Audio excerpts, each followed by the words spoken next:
Like, I think it's hilarious that we're expected to be a robot, and then on the flip side, people want us to be more human. You're like, well, which is it? Because if you want the human side, you're going to get the dark humor. You're going to get the inappropriate remarks. Or if you want me to be a robot, then I'm going to come in with no sympathy, no empathy, just the facts, ma'am.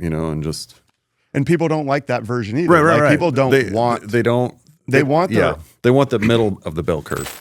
Welcome to Broken Perspective Podcast, where we challenge beliefs, learn from others, and aim to be better people. My name is Colby.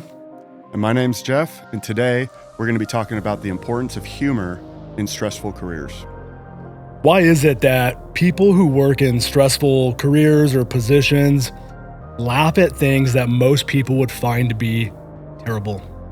Well, to answer that question today, we have our really good friend, Mr. Jeff Kozak, the one and only. But before we get into chatting with the other Jeff, Jeffrey Daigle, what are we drinking today? We got a wonderful gift delivered by Mr. Kozak, and maybe he can share where he got this from. Yeah, this is a local brewery in Chico. It's called Ramble West. I think they've hit a year or two. They got about half a dozen beers usually out. It's actually my neighbor that does it. And he was a previous brewer for Lagunitas, so he's doing very well. The beer that I chose is Coors, which is their version of a light beer. Coors. You can kind of... I can picture that. Yeah, you can figure it out. I got to move this microphone to pour my beer. Go for it. I like the I like the feel of the can. It's got like a matte finish. Yeah, they throw the labels on there. I have no idea about beer. I have an idea that I like it. All I know is that me nor Jeff Daigle is the one who messed up the pour this time, though. Oh yeah, sorry. Cheers. Cheers, brother. I'm about to reach over there for you guys. Cheers. Try this out. Where can people buy these beers? Yeah, absolutely. Trader Joe's carries them. I don't know what their distribution looks like down here. I came a little bit unprepared, but yeah, Trader Joe's. Tasty. Yeah, and some. I'm sure they do some. I know Costco in Chico has it. Oh, fantastic. They have like a couple that they sell from time to time. Nice. So he's doing good. He's actually getting the beers out there. Yeah. Very cool. We were lucky enough to be part of the taste testers, so everyone's tough job. Oh yeah, I know. Especially when they're just like, here you go. He would brew them in his garage, and then we'd go over there and be like, this is delicious. That's awesome. Yeah, it's pretty great. Very That's awesome. Now, do you want us to refer to, because we're going to have this Jeff problem emerging, or do you want me to refer to you as Xerxes? Xerxes, you'll find that I'm kind. Yes, that was a nice running joke that we had while we worked together. Yeah, that was a good nickname. I love nicknames. Yeah. Sure, we'll talk about that in a little bit. Sure. But before, do you mind just letting the viewers know a little bit about yourself? Yeah, so I work in Northern California. I work for a law enforcement agency there. I've been doing that for about 17 years. Us three had a short stint of working together for about 3. And then, I don't know what else. I don't really want to talk about. Nobody wants to talk about themselves. I don't want to talk about work. Like, I have a daughter. She's 12. She plays volleyball. She's taller than most of my friends. Well, let's just figure that out. How tall are you? I'm 6'10". 6'10". Yeah, setting up today, I had to ensure that the tripod was positioned a little different than normal. Yeah. Make sure I get you fully in frame. Yeah, they cut the legs off my chair, so it was a normal height. Yeah, we had to put you down a little bit lower. Well, thank you for coming, first of all. No problem. It was awesome for you to drive down here. Yeah. We haven't seen you in a little while since you left us. Yeah. And we missed the humor around the PD. I do miss working with you guys. I miss the people, not so much the area. And I do get a lot of text messages of trading memes and trading jokes, and we miss you, Jeff. And so every once in a while, somebody will be in briefing and mention my name, and I'll get a text immediately. So it's nice to be loved. So yeah, absolutely. It's nice to be here. It's nice to see you guys. Yeah, you too. Yeah. Well, as we have already mentioned, the theme of this show today is really about humor and how it plays a role in reducing stress in, different professions like law enforcement or any other profession out there where you are exposed to tragedy on a regular basis. And nurses, I think, have is Yeah. common. I think even military. I mean, yeah, I think those are the most common that I just come to the top of my head is will often utilize humor almost as a defense mechanism, but I think it's a healthy way to do it. Yeah, 100%. And so to kick things off, we're going to ask the first question, which is for Mr. Kozak. Based on your experience, having been in law enforcement for how many years now? Almost 17. 17 in June. Okay, so you have a pretty good understanding of the role stress plays in our lives. Yeah. And how humor can really help with that. What is your experience? Like, why do you think it's important to have humor? Well, when you guys invited me here and you sent me some questions, I had to think about it because, like in the academy, your instructors are these archaic dinosaurs or probably haven't been in the field for 10, 15 years. And some of them, not all of them. And they're sitting there like, oh, humor, we have this dark humor and it's a coping mechanism. And, it's like I believe that in the first part of my career. But then as I'm getting older, I'm like, I don't think it's a coping mechanism. I think it's more of like the standard for where our humor is. I mean, if you think of like regular people not in law enforcement, and you think they go to comedy shows, and they have like this level, this threshold, which makes them laugh. And they're just like, yeah, it's because I can relate to that. And then you think of like people like us in our professions, and our standard is a little elevated because we come across things that some people never witness in their life. And so I think it's just I don't mean to brag about it or boast, but I think we are lucky enough to be given an intimate look at humanity and to see all the different things that some people will never, ever see in their life. And so now we're part of this club that relates to this trauma or stress or whatever. And it's like, well, might as well make a joke about it. Like, it's kind of like the comedians make a joke about, oh, I was at home and I'm doing laundry and my wife, and everybody laughs because they can relate to it, where we sit around and we're like, oh yeah, this guy was killed by a train and the conductor's like, I tried to swerve, and we're like, oh, that's morbid but hilarious, because we can relate to it, so Right. I look at it more of a, like, because of our relationship with humanity, I think that our humor evolves into something that regular people see as much darker. And it's like, well, I mean, it's not really dark because it exists. It's just we're exposed to it and they're not. So, Yeah, and what would the job look like without humor? Like, imagine going to the calls and the things that we see and not being able to make light of some of it. Well, I was thinking about that, and my thought was that maybe it goes almost like a bell curve, right? I think when you first start, you try to take everything seriously. You try to, you try to portray too seriously, right? Bladed stance, right? You take everything seriously, depending on when you started in your life. But you look at it, it's like, okay, I want to do a really great job in everything. I think the first time we've probably gone to a death investigation, the first one you're like, okay, I'm going to do all the things, make sure it's not a homicide, right. And it could just be natural causes, right?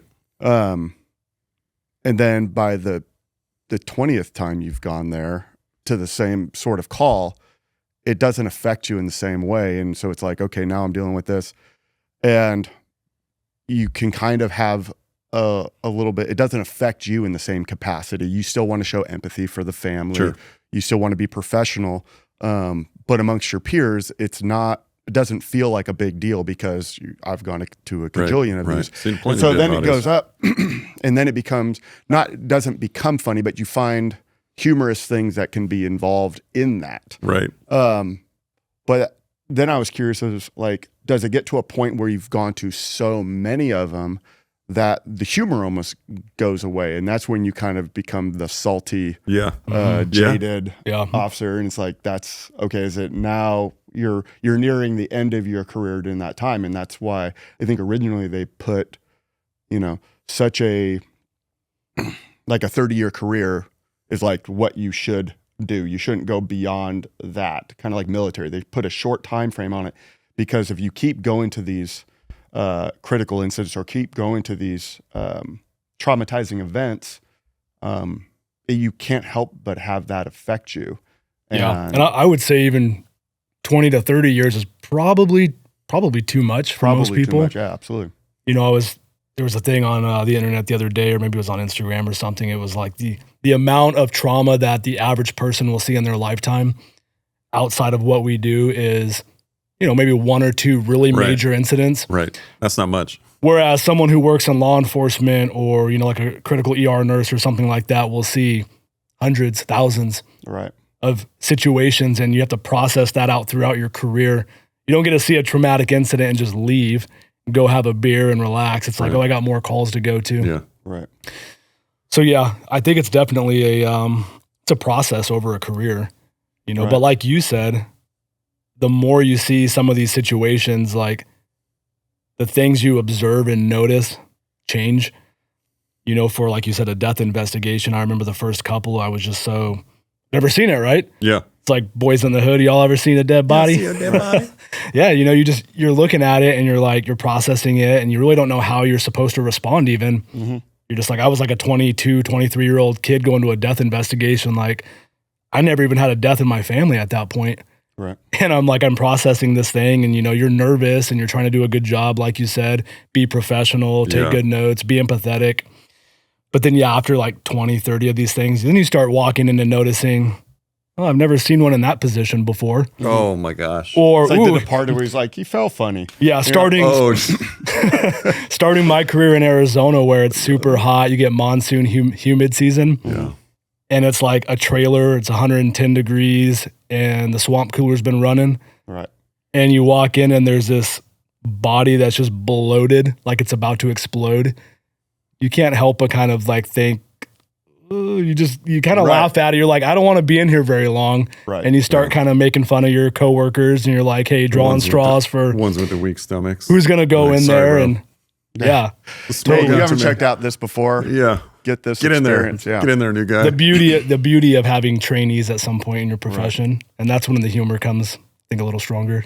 Well, I think it's also important to note, I think in all of our conversations, one of the things that I think would be important to, you know, just come across is like, we have to have a separation of thoughts, and then the separation of thoughts and actions, and then thoughts and then words and then actions. Those are all different things, because, you know, sometimes you have thoughts and you're like, oh, I'm not saying that. Unless you're my daughter. Right. Unless you're our kids. But it's important to kind of know in some of these stories that we're going to tell, very likely it's like, we'll have thoughts in it, then we'll have things that we said, but then there's actions, and all of those things are very, very separate. And I think it's important to note. Yeah, 100%. Yeah. So we're not a bunch of cold animals. So you censor what you say on scenes like that? Yeah. Well, the supervisor here? Yeah. I mean, we're in the age of the body-worn camera now, and that's kind of an interesting thing to think about, how we're forced to kind of shut things down, how we would normally respond on a call. Yeah. Having a camera constantly recording your every word, your every babysitter. Yeah.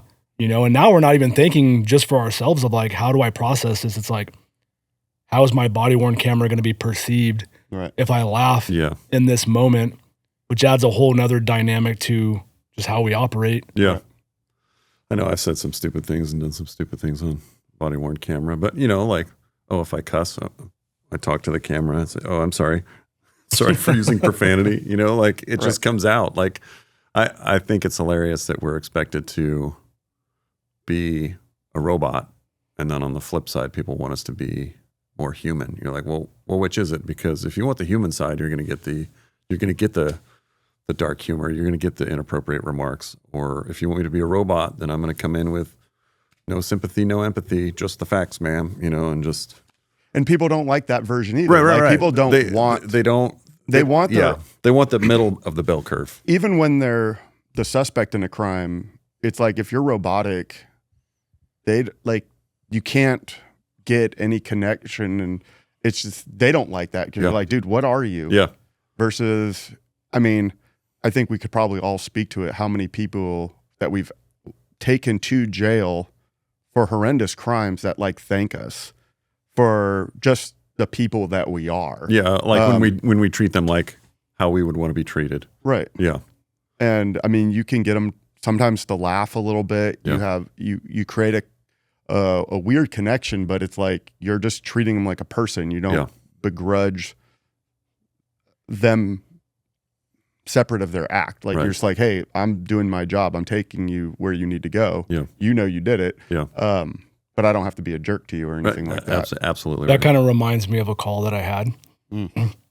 And it was a laughable moment. I'm glad the guy laughed. So I was taking a guy on a 5150. And so for those outside of California, basically it's a mental health call where someone, is feeling like they want to harm themselves. Mm-hmm. So long story short, went through all the motions and got him in the car. And as I usually do, because I don't really like silence, so I usually put music on. Yeah. Ask them what kind of music they like. Yeah. When I'm driving to wherever, the jail or the hospital or whatnot. And I didn't ask what kind of music he liked. I just turned on the radio. And as we're pulling away, all of a sudden the song, I think it's from Papa Roach, comes on. The suffocation, no breathing. Right. Cut my arms, blah, blah, blah. You're like, oh. And this song comes on That's as I'm taking this dude who just told me that he felt like maybe cutting himself. Yeah. Mm-hmm. Yeah. And we kind of had that moment where I looked back in the rearview mirror and we kind of locked eyes for a moment when the song came on. And I was like, shoot, man, I was like, I'm sorry, bro. I didn't know that was going to be on. I turn it down. He starts laughing though. And I think in that moment, there was a bit of like human connection of like the irony in what just happened. Yeah. And it was kind of funny. I couldn't have planned for it. I didn't do it I didn't know. I just turned the radio on. I'm like, I want some tunes. Right. And boom, we lock eyes and it's like talking about suicide. Right. As I'm taking this guy and we laugh. Yeah. So that was kind of a funny moment. 100%. No, it's definitely like my ringtone on my phone is Bob Marley, Three Little Birds, where it starts singing, don't worry about a thing. It's always interesting when I'm arresting somebody and my phone starts playing that. Just randomly somebody's calling me and it's like, almost everybody likes that song. So it works, but then there's a little humor in that. Let me ask you guys this. Have you ever intentionally played a particular song while transporting somebody? I'm not that clever. Like I have a tough time just linking my Bluetooth to the Tahoe. That sounds like something I would 100% do. I don't remember any particular story that goes along with that, but I'm sure you do. Yeah. Yeah. Not a particular song. However, I used to put like the Disney station on. I would, plug in my phone to the Bluetooth in the Tahoes because we can do that now. Mm-hmm. And I would just put like Disney music on. Just the most random, happy music at a time where someone might be a little, and that's probably only, I guess, if people think that's mean, I think it's pretty mild. Yeah. What do you guys think? You want to build a snowman? I mean, come on, really? Yeah, like just funny music. I'd rather build a snowman than be sitting in the back of this Tahoe. So yeah. Yeah, so it was just funny, humorous music, and it, people would respond differently. Some people would laugh. Some people would sit there and just, mean stare me. Yeah. But I don't know. It brought me humor. It was my little joy. And when I just got done dealing with somebody who was a total ass and arguing with everybody, making everything more difficult, like it's the little things, right? Getting in the car and just putting on, Elsa singing. It's changing your perspective. It's changing your mindset and, putting something to that. Not that it goes into, just kind of goes along that, not the general overall topic. But I remember going to a call that I thought was extremely dumb. And for some reason, I just wasn't in the mood for it. But somebody called and it was the most ridiculous call. It was like, there was like a dead squirrel on their, like in front of their house. And I was like, this is not something that police should be responding to. Like another adult can't take care of that. This is something that, this is a problem a simple adult, not even kids could deal with most of this. Yeah. Hey, you guys want to make a squirrel hat? Yeah. Right. Right. So I remember going there and being almost frustrated, like, this is dumb. What am I doing here? why is somebody calling? And then why was this actually dispatch? Like, why was I Why did this make the board? Right. Yeah. This is ridiculous. And while I was going there, my wife called me, and I kind of was venting a little bit to her about how stupid this call was. And she's like, why don't you just like have fun with it? And it totally changed my mindset. And so then I got on scene, put the spotlights on it, started putting crime scene tape around it, did the chalk outline, little placards. CSI photos. Yeah, I did a whole scene on this. And meanwhile, while I'm doing this, knowing it's totally over the top and ridiculous, but it entertained me only, the RP comes out, and I kind of like look over like, oh shit, like this, they might not find this nearly as funny as I'm doing, but it's funny watching all the people like drive by and try to see what I'm doing. And it's just basically, I'm doing a homicide scene for a squirrel. Nice. And she comes out. Can you call detectives out? Yeah. Right. And she comes out and she says something derogatory about her kids and how frustrated she is with them. I'm like, how old are your kids? She's like 15 and 13. I'm like, well, why don't you bring them out? And so I just hand them and just verbally walk them through how to deal with this said problem. And one of them looked over me during the process like, why are we doing this? I was like, the better question is, why was I called to do this when you guys are crushing it? You guys are doing a great job. You got some gloves there, junior CSI? Here's some gloves. Yeah. Here's a bag. Now you do the twirly thing. You tie it in a knot, and then you put it in the trash. Take the bag inside out. There it goes. And it was just, but it was a humorous way to deal with it. Something that I was, for some reason, whatever mood I was in, I was like, it was frustrating because I was like, this is, I don't want to say beneath me, but it was beneath the job title. It's like, this is not what I should be spending my time. We have more important things to deal with. Yeah. The things that we do in law enforcement that people don't realize, you know, when they think about police work, they're always like, don't you have something better to be doing? Yeah, I do. Most of the time we agree. Yeah. Like, yeah, we really probably do, but here we are. Yeah. These are the calls that come in, and unfortunately, we're not really always allowed to just be like, yeah, we're not going to go to that because that's dumb. You mean like the people that constantly is like, I know this is probably a waste of your time, but you're like, stop right there. Yeah. You nailed it. The first Something we agree on. Yeah. Bingo. Nailed it. But ultimately, I think the point of that is you do, because I took the pictures, I took the CSI type photos, and I shared it with dispatch, and people got a kick out of it that I actually set up this very, very well put together crime scene. Like, hey man, you want to be a CSI? We got some openings. Yeah.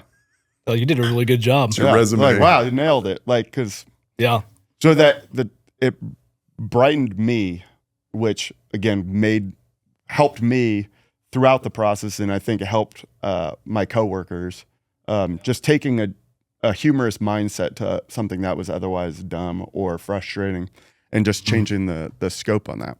Yeah.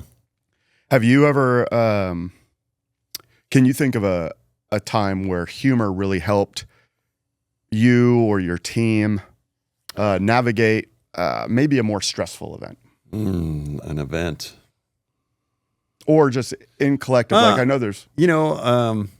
Working deceased bodies, whether it's homicide or like, just a dead body or suspicious death. I think there always seems to be some humor that sneaks its way in. Mm-hmm. But usually I remember doing it was a homicide suicide, and both parties were in the room, deceased, and the victim was in the bed, kind of propped up with their eyes open. And I'd been in that room, taking photos and what have you, and I find it humorous. And so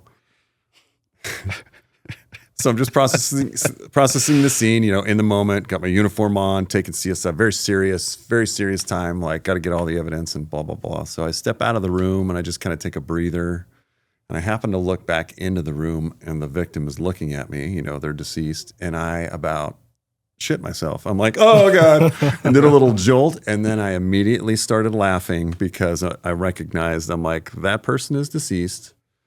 They can't hurt me, but here I am letting my guard down.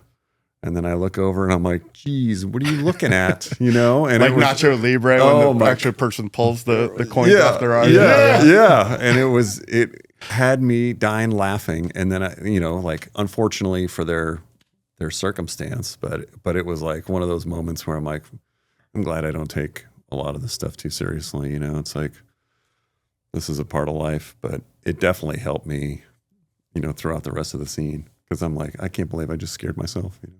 Right. Something you already knew was had occurred. Yeah. I can't change that. Yeah. And here I am getting a surprise, and I just laughed it off. So Right. it wouldn't be like something that I had done. Like I didn't introduce a joke, which I've done plenty of, but that one had me laughing for a bit. I still laugh when I'm like, oh, I feel so sorry for the people, involved, but it's like, But can what you I wear do? all that? Like, Absolutely. I I don't think lose the sleep. point of it is like, I think we use humor a little bit to kind of protect ourselves in Yeah. itself. Because if you wore all of it all of the time, and you let every tragedy that you deal with, kind of like you were alluding to earlier, where we go to hundreds, if not thousands, of critical incidents, which would shock the senses. A critical incident being something that, really shocks your coping mechanisms.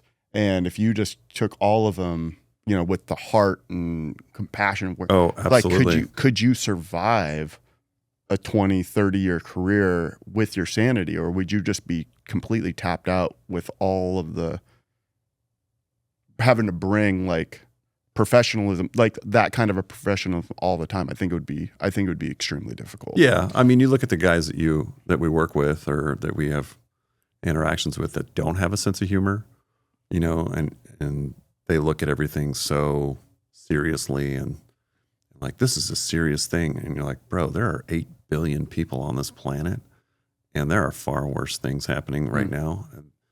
In our world, sure, this may be very traumatic, but like our job kind of puts it in perspective, comparatively speaking, like there are far worse things out there. And so the people that like you say, wear it, Right. I think they're going to have a difficult time because they can't process that this is normal everyday life. Right. Do you find it hard to,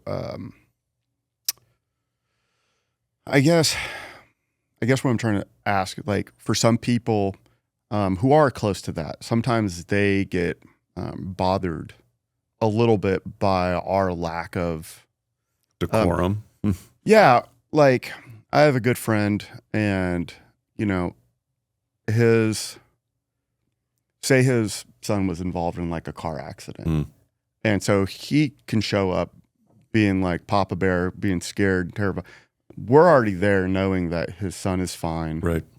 and he can get mad the fact that we're not as shooken up as Right. he is, Right. and it's like, no, you wouldn't want us to be shooken up Right. like you are, like. Right. And that's Could you imagine us breaking down? Oh and, my gosh. and being like spinning every time something Code bad black. happened? I think they Right. call it code black. Yeah. Yeah. We wouldn't be good at our jobs if that was the case. Right. And there are people out there that are like that, or there are people with little to no experience that act that way. But Right. But they almost get mad at you for not being them. yeah. And you're like,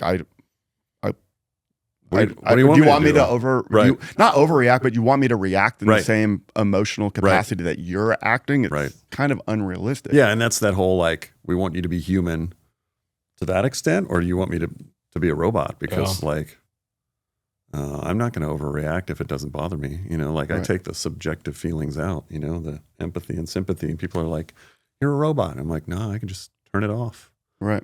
Like when my wife and I, when we had our daughter, we had this crazy call. This guy was just, we call it like the rampage. He created like 13 different scenes of chaos around town, like stealing. He stole a tow truck, crashed into a family. It was like mom and dad and 2 little kids.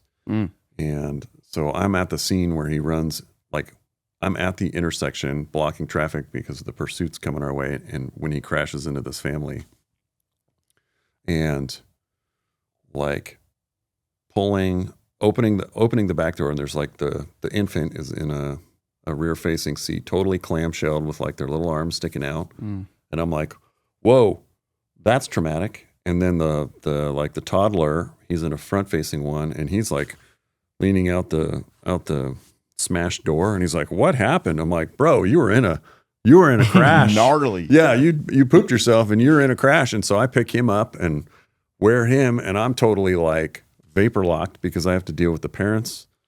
Dad's got a head injury. Mom's freaking out. I'm like, "Get your baby." I'm like putting her to work because like I got your toddler. So infant was totally fine. I'm like, thank God for those child seats. But it's like I was at an elevated awareness. I was like, oh, I'm probably pushing code black here. And then just having a baby, I'm relating these kids' welfare to my own kid, and I'm like getting angry. And then, I have to triage mom and dad, and then all the spectators are coming out. I'm like, okay, cool. You're from the restaurant. He needs some towels for his head injury. And, it was that threshold. I was teasing. But like, I had to remain calm. Right. And I think that brings up a good point is, I think, what things do you think are universally kind of just like off limits, like in terms of humor? Dead kids. I think anything with kids. With kids, we don't joke about, like, there's nothing funny about that. Like which kind of shows us how seriously we take those incidents. Oh, absolutely. Like when people critique the police and they talk about what they think they know we do or what's horrible in the world. This is our good friend who worked with all of us. He asks, think of the worst crime that you know to adults, and they'll be like, oh, it's rape or homicide. And you're like, okay, now think of that crime being perpetuated against children. And people are like, you can see their heads explode. They're just like, oh, that happens? You're like, that happens. Think of the worst thing that an adult can do to another adult, and then apply it to kids. And they can't fathom it. Like they have no understanding of it because it's not even on their menu. And it's like, well, that's what we deal with. And that's sometimes the reports that come across our desk or some of the stuff that people divulge to us. And it's like, we just have to take it in stride because that's the expectation from the public. That's the expectation from my boss. So with that kind of evil, I think one of the things that separates, nurses, doctors, law enforcement, I think having seen those things in such a almost routine, like we see it so often. Yeah, it's part of the job. Right. Do you think that separates, and how drastically do you think that separates our viewpoint on humanity? Oh, yeah. As much as I want to say it separates, I think there is something to that. Like, when you go to a party, all the cops hang out together. They don't hang out with, quote unquote, regular people. But, part of me thinks that it gives us, like I said before, that intimate look at humanity. But I think it makes us appreciate humanity for what it is.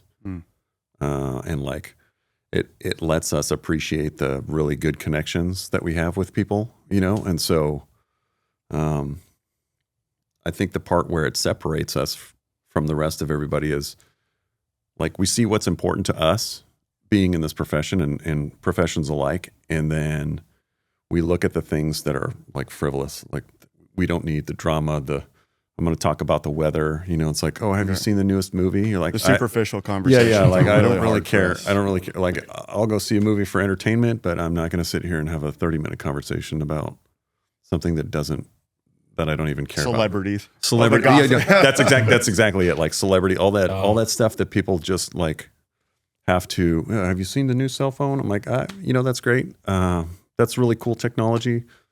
But let's move on. I'd rather sit here and talk about things that mean something to me. So yeah, I think it does create a bit of a rift. Like I have my cop friends, which I probably don't hang out with outside of work, and then I have my regular friends, and they're a pretty tight group, and they're same demographics. We're parents. We have kids all the same age. Our kids play sports together, and that's important to me. But sometimes my social battery gets a little So depleted quickly. it's funny you bring that up, and I'd be curious. Like from my friends, I grew up with like a core group of friends. Mm-hmm. We're still friends to this day. We've been friends since elementary school. And our love language is like making fun of each other. Yeah. Like I think that's where we hit it off. Right. The core concept is pretty much, it was really funny when my wife came into the group, and I think when they first met her, they spent the first like half an hour just like making fun of her and ripping her apart. Like, welcome to the group. She had no idea what was happening. Yeah, I've She's been like, ambushed. Your friends are mean. Your friends are so Who are mean. these guys? Yeah. And I'm like, no, like they love you. Yeah, That's why they're doing that. Yeah, Because that's true in our profession correct. as well. Like, you come in as a rookie, and there's that salty old guy, and if that salty old guy doesn't talk to you, then you're doing something wrong. Then you should be worried. Yeah, but as soon as they like welcome you in, or they share something with you, or they bring you under their wing, or they include you in the op or whatever, and you're like, I think I've just been accepted into this group. Or you make a mistake, and they roast you. Yeah, the briefing the following day is filled with, oh man, hey, because you don't want to take yourself too seriously. Right. Like we've all worked with people that take themselves very seriously, and they're non-relatable. You're like, yeah, we make mistakes. Like things happen. We want to be really good at our job, and we want to improve ourselves and not just be like, oh, it's okay to make mistakes. But ultimately, you'll say something dumb over the radio. Yeah. You'll, you say something in person where they throw you, kind of rattle your ear lip, and you say something dumb, and you're like, and people hear it. Yeah. And you're like awkward. Exactly. And I think, I think it's healthy. I think it's generally healthy because I don't enjoy working around people that take themselves too seriously. Yeah. And it's funny when we do like signups for teams and stuff like that. I definitely evaluate it. Yeah, I definitely look at the team and go, okay, will anybody understand my movie quotes? Because I can quote like a handful of movies. In their entirety, but I can quote like a gajillion movies. You want to start from the beginning? Let's do it. Right. Got an hour and a half. But sometimes I'll send a message with a movie quote that relates to something. Yes. And when nobody gets it, it like hurts my heart. Why do I even try here? Like, am I too old for the rest of it? Like, yeah. Well, yeah, but that's a good question there. Am I too old? And I've noticed like the newer generation coming online, like they're this 15, 30-second attention span, and you're like, do you even know what a movie is? Right. I mean, I remember briefings with us. There were some youngsters on the team, and they're like, Tombstone, what's that? And we're just like, oh my God. Why do I even... It's outstanding is what it is. Yeah. You got to watch it. I mean, come on. So. I don't know if we've kind of covered this already, but do you believe that humor hides or heals stress? Well, my gut is telling me it doesn't hide stress. I mean, so I think that if you have a good coping mechanism to begin with, whether you're working out, exercise, jiu-jitsu, you have a solid family, your spouse is on board, you debrief incidents, there's all these different things that you can use to cope. I think humor is like the seasoning for our job, and it may ease you into a coping mechanism because you see something nasty, you find the humor in it, and it depends on your coping mechanism. Can you cope to begin with? Let's say no. Okay, so you're going to be thinking about that trauma, like that incident with I told you about the family. Mm-hmm. That one still stings a little, but like throughout the whole thing, I find some humor in it, not much, but it helps me. It helps me talk about it. Like it's like I don't know. Like do you go through the segue into the coping mechanism? Do you use humor with your coworkers the same way that you would with your wife, or is because like I wouldn't share the same things? Like I tell my wife about some of the incidents, maybe kind of omit some of the details, which she understands, and that's kind of an agreement we've had. Like she wants to know what I'm dealing with, but she may not want to know the details if they're too horrific. She doesn't get probably the humor version of any major thing, because that's, for her, that's not her jam. Yeah. That's my coworkers.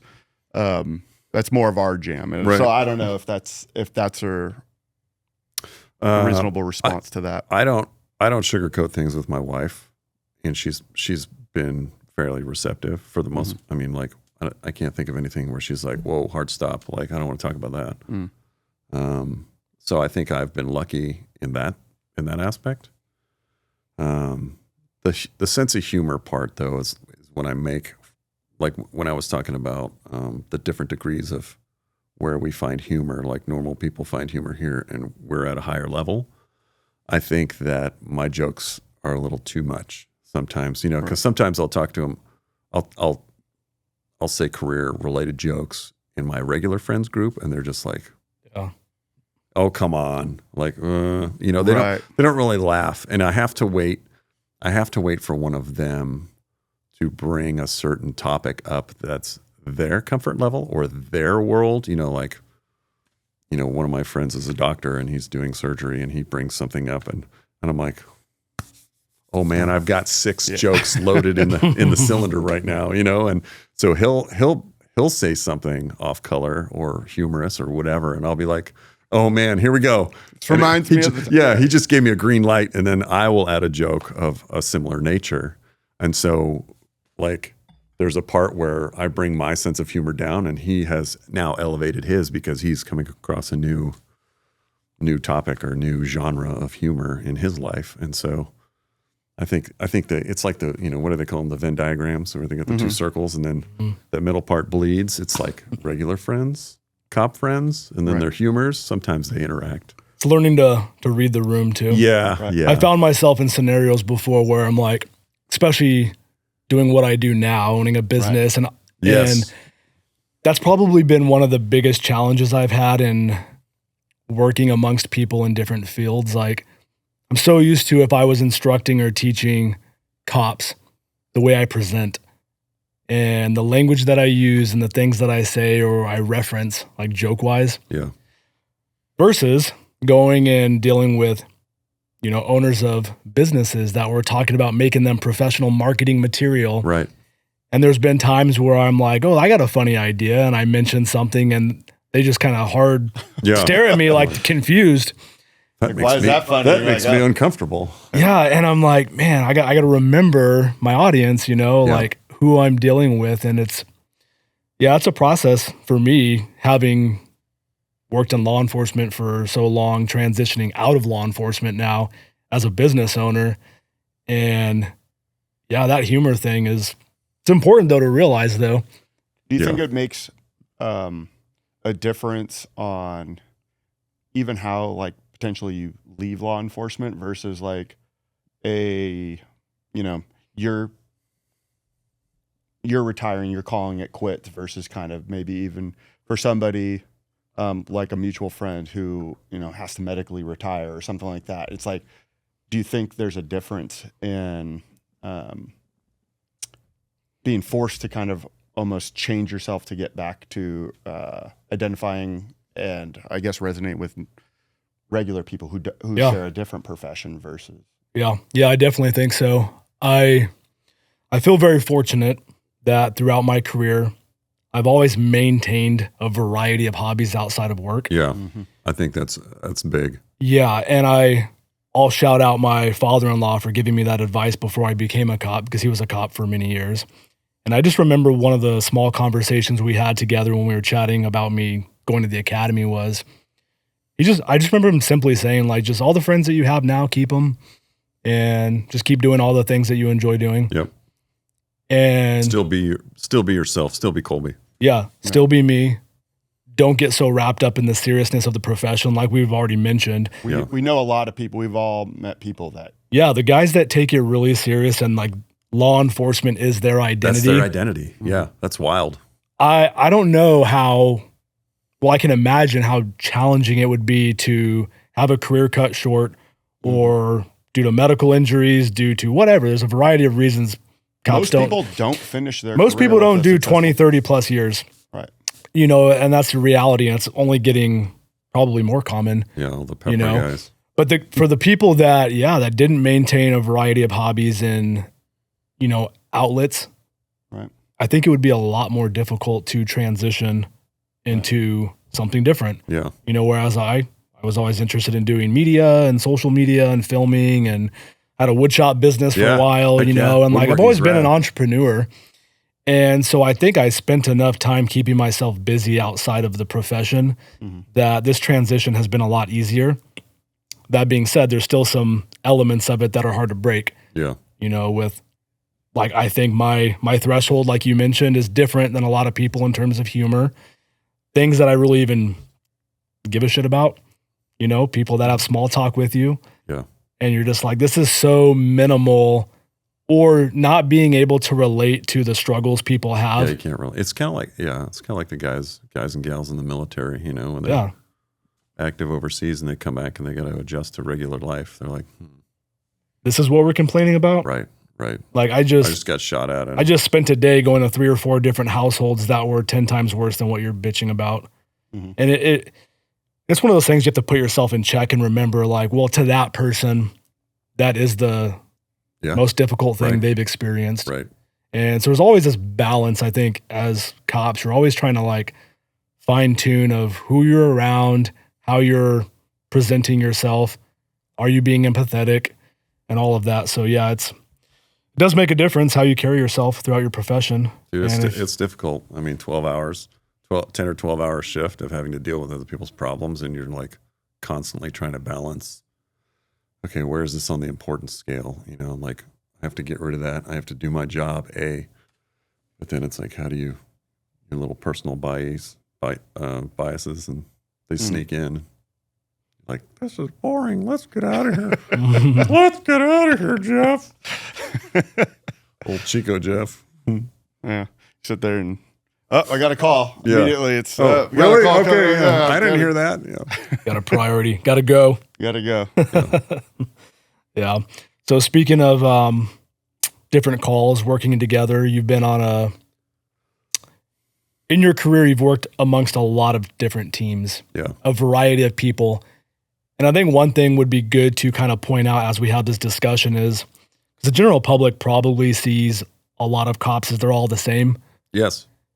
However, I was just having this conversation with somebody. However, we're all the same. we know inside of law enforcement, like any other profession, there's so many different individual personalities and character traits and the way we operate, the way we were brought up, and the way we do the job. And so having been a part of many of those teams, I would just kind of like to hear your perspective on different personalities and, maybe even share some different inside jokes or like perspectives that you had on one team versus another team, and just kind of hear your experience on that. Oh my gosh, where do I start? So many teams. I think, so I worked a team for a few years that dealt primarily with our college clientele. It was like a certain area where there were always drunks, fights, bar issues, DUIs, drugs, shootings, stabbings, you name it. That was probably the most fun I've had in my career. So we would go out on foot. A couple of us would grab our sight book and we would just do proactive enforcement. We found that driving around in the cars, people would see you a mile away. They'd start problems. Cops roll up, and then the problems would disappear. And so we found that certain areas where the problems were concentrated, we're like, if we just go out on foot, give some people a little love in the version of a citation, then maybe we'll be able to like give them the hint. It's that broken windows theory. Give them the hint that this is not the area to fuck around. So we would go out and we have like so many shticks or like things that we would do with people when they're like, oh, don't you have anything better to do? Like you said before, it's like, oh yeah, well, we just got off a double homicide. We figured we'd come out here and write some tickets for a while. And they would just be like, oh my God, I'm so sorry. And we'd totally be joking. And we're just like, yeah, just, whatever, here's your ticket, have a good day. And they're like, that guy has it rough, and so we'd have certain things like that. We found like the college age group, they were probably the most adversarial. You know, like you have your career criminals that knew that if the cops showed up, they were caught, whatever. They try their best to run away, sure. But these college kids, man, they look at you like their mom and dad, and they're like, I'm going to pull one over on my mom and dad right now. And it was just like, it was very difficult. So we had to get creative with how we dealt with them.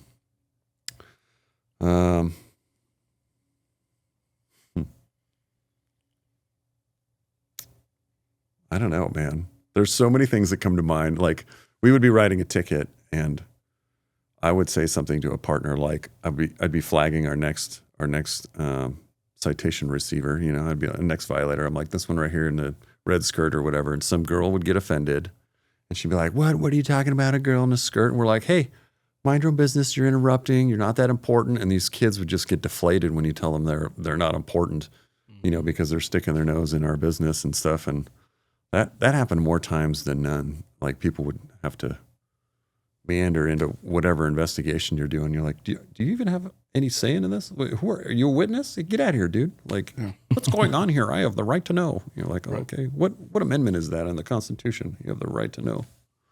Like, so Do you have one, Colby? That's some stuff we'll save. Okay. What are some personal like things that you've experienced with the teams you've worked on? Like, I don't know. What are some things people have given you shit for? Oh God, when I was I'd new, love to hear that. I worked with a sergeant who he was very hard on me, almost to a part to where it was like condescending, and so but it still made me a better cop. And so like I remember we had this group of car thieves. We knew who they were. We had the little hot list. I'd be sitting in my little hidey hole, you know, and then that 90s Honda Accord would blow by me, and I'm like, oh, there it is. Immediately a pursuit, chase them around, you know, they'd foot bail. And I remember foot bailing at the end of this cul-de-sac, and it had a gate at the end of it, which led into an apartment complex. And so this person TCs into the gate, you know, crashes, TC, acronyms. He crashes, I get out. I put my traffic out. I'm chasing him, and they make it through the gate, and I don't see if they've turned left or right. And so I, you know, clear the gate, step through, and I'm like, okay, lost him. And they're like, hey, where you at? Where'd he go? And I'm like, nah, I don't know. I don't know where he's at. Like totally shit the bed. Right. And so that got some replay the next briefing. Or like we had these two dogs get hit on the freeway, and so me and my partner roll up. One is totally dead, and the other one is still alive. And I get on the air, and I'm like, "Hey, can I dispatch this dog? Can I, you know, finish this dog off?" And they're like, "Negative. Take it to the shelter." I'm like, oh, "Okay." So we load it up in the rain jacket, throw it in my car, take it to the vet. The vet euthanizes it, and then the next day in briefing, I'm watching Reno 911, the episode where the guy's like, shoots a neighbor's dog. Yeah, he's like, my dog's got cancer, and he shoots the dog, and then the owner comes out, and she's like, you killed my dog. Like, I was solving a problem. Yeah, and my sergeant's like, this may or may not pertain to somebody in the room, you know, Yeah. and so it was funny. good for a laugh. That's a weird one. That's like a California thing. I remember as a deputy sheriff in Arizona, where I started my career, we were allowed to dispatch domestic animals. Yeah. Like I remember a dog getting hit, and it was like its guts were strung across the road, and I'm like, that was my thinking. how cruel You know, would I this thought I was be being- to put it like on a bag in the back of my car and drive for 30 minutes to a vet? I thought I was being reasonable. I'm like, Yeah. this dog is suffering. Yeah, I dispatched a couple dogs in my profession, like in Arizona, and when I moved to California and realized it was in like the rule book or whatever, I was like, we can't dispatch dogs. I'm like, so you have to some watch. agencies where they don't have any tolerance for the discharging your firearm, like in Right, like deer in a even. city or something like that. You're like, nope, that is not in the policy to. Yeah. There's something about a dog though too, where you're just like Absolutely. it's like the old Yeller movie, right? Like you don't want to see this thing suffer. Like Right. why I don't know where that came from in California, why you can't do that. Well, it probably came from somebody that never had to put a dog down, Sure. you know, or never had a dog suffer. They're like, Someone from dogs what are is it, PETA? man's best friend, you know. It's Yeah. like, Yeah, it's always. and then we have our teammate when we were all working together who probably dispatched like 3 deers in one rotation. I'm like, we're like The Grim coordinating. Reaper. Where are you the finding these things? I mean, we were named him the Grim Reaper. Oh yeah, because we he were gets like to so many. cordoning off streets, because school's getting out, and we're like, oh, how are we going to time this one? It's like use the cars, block it. Okay, I'm going to get this last group of students leaving school. Yeah. I think you have a good window. Go for it. Yeah, that's funny. I remember when I first started in Rockland, I was driving. It was like a graveyard shift. I was driving back to the PD from Beat 4, and I was going down the road, and I see this deer coming across the street, and it's doing that stutter step. I'm like, don't do it, don't do it. All of a sudden, it hits my rear or my side view mirror, busts it off, and it bounces. And then I'm like, oh shoot, get on the air. I'm like, hey, I just got hit by a deer. Yeah, the deer is party one. Yeah, Yeah, I think it broke its leg and ran off a little bit, and then we found it in the field and had to dispatch it. But it's kind of funny. Yeah. I had to dispatch one on what is that sunset that goes through there. I had to shoot it twice because my cold shot, it moved its head and it went through the jaw. And I'm like, so I no. finished him off. I'm like 2 shots fired, and then my phone's blowing up like 2? What is at Like one me, point, myself, and Irene. Yeah. At one point, it's like on the body cam, I'm walking up to the deer, and it looks back at me, all suffering. I'm like, "Don't look at me." I'm talking to the deer. Like, I remember seeing don't that. look at me. So that was like a trend now. Every time somebody would kill a deer, somebody would rattle off the "Don't look at me." Oh man, you guys are sick though, killing deer. I'm like, Yeah. I guess I'm sick. Though. It's humane. It is In absolutely. those circumstances, Yeah. it's the humane thing to do. What about you, Jeffrey Daigle? When was the last time you had a good laugh on duty? Anything recent? I mean, one of my, I don't know if it's a good thing or a bad thing, but I tend to laugh a lot at everything. It's good. It's hard not to. Depends on who Right. you're around, but Yeah, it's good. yeah. You got to do the whole Who's in here right now? Yeah. The one that kind of just first thing that comes to mind, and again, it probably won't be funny for all people, but we used to have this guy, and we nicknamed him Snakes because whenever he did meth, he imagined a bunch of invisible snakes eating him. It's reasonable. Yeah. And the funny part is he would always strip down naked, and he was like 6'3", 6'4". He was a big black dude. And the first time I ever got called to deal with snakes is he was naked in a Subway, like a restaurant, like a Subway restaurant. Oh, And he was like the fighting- sandwich place. Like a sandwich place. And he was fighting off all the snakes. But he was super compliant where he could be. Like when he Yeah. wasn't fighting the snake, Yeah, he'd be like, just hey, Can you ignore them for a second Yeah. and come on out and put some and he clothes would- on? Yeah, and Yeah. he would maintain fighting the snakes, but would follow your commands. Yeah. And it was awkward because he always traveled. We dealt with him. We ended up dealing with him. It felt like hundreds of times. And he always had a wheelchair. But when he was on meth, he miraculously didn't need a wheelchair because Yeah. he would be running around could walk. just fine. It's a miracle drug. Right. Yeah. And FDA, you guys whenever paying attention? whenever you arrested him, he had meth on him, but he would get really, as compliant as he would be, he'd be really mad if you accused him of using meth. And we're like, can you stop using the meth? Because the meth makes you see the snakes, and the snakes make you strip down naked Yeah. and start fighting yourself. Like Yeah, you basically he's- are he in a was a- fist fight with himself. He wasn't connecting the dots. Right. And then, again, sounds tragic, after months of dealing with this dude, probably 2-3 times a week, and you take him to the hospital, you take him to jail, you take him to all the things, and he'd come back, use meth. He ended up using the wheelchair to cross a major intersection and ended up getting hit by a car and actually got paralyzed so that he actually needed a wheelchair, He manifested which that. became which was kind Ironic. of funny to me It's kind of because ironic. it was like Isn't that ironic? he used the wheelchair all the time, despite the fact that he had all the ability to walk, Right. and then chose to use the wheelchair to cross a road against the red into traffic. And, some poor person didn't see him Right. because you wouldn't be looking for somebody to do Right. that. Why is there a hits man him. in a wheelchair in a? Right, and then he actually becomes the person he pretended to be. Yeah.